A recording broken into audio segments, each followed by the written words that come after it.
Ayan, ang aming langka.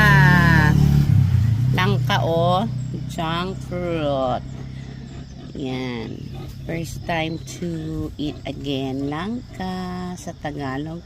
And sa English ay junk fruit. Diba? Oh. Hiwa-hiwain namin.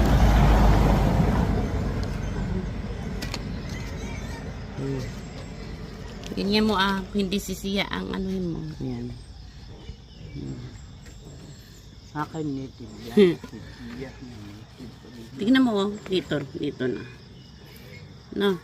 Kuhain pa natin. Para ano? Ay. Naman to. So, marami ng pagkain sisiya. Ano?